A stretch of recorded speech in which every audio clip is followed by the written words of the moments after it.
Medyo may matagal-tagal na po yung paghahanap kay Mr. Atong Ang. Yes. Nag-aabang po ng update ang... Cambodia nag-release ng official statement na wala doon si Atong Ang. We are studying it.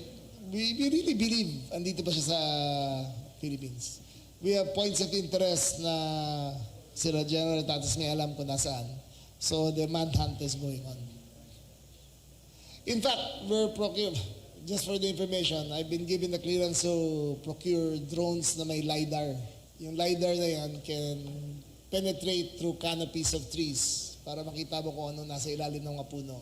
So we're going to be deploying that in the next few months para sa mga intensive manhunt operations sa amin kay Bantag, kay Atong Ang, sa meron pa yung saka mga parating pa na indictment sa mga floodgate control scandal. Wala pa ako info kung sino, tatanungin ko kung sino, wala ako info kung sino o kailan, pero parating na raw.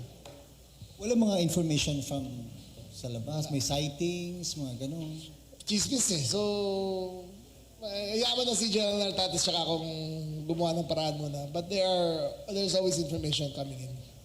Don't you think it's high time? Okay, announce ko na ngayon. Kasi, dito na rin, tinanong nyo na rin eh.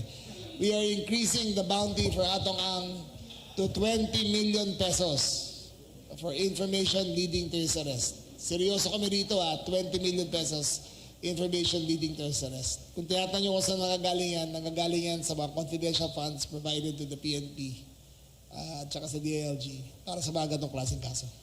Yung tingin nyo yung... Walang walang GPP atos dito Totoong tao babayaran namin dito kung makita namin. Mo yung 20 million pesos, mag-iiba na yung paghahanap ngayon.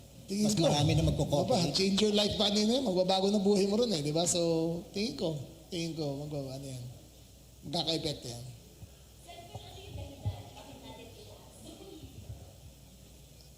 Kung pumatay ka ng 100 tao at may bilyon-bilyon kong pesong pera nakatago at kala mong hindi ka accountable sa batas, may darating rin yung araw mo.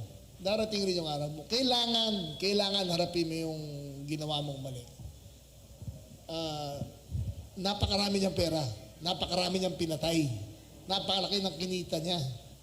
Siguro naman, in the interest of justice, kung yung mga nagnanakaw nga ng lotion, kinikulong natin sa Quezon City Jail ng 6 na buwan, ito, bilyon-bilyon ng kinita, daan ng pinatay.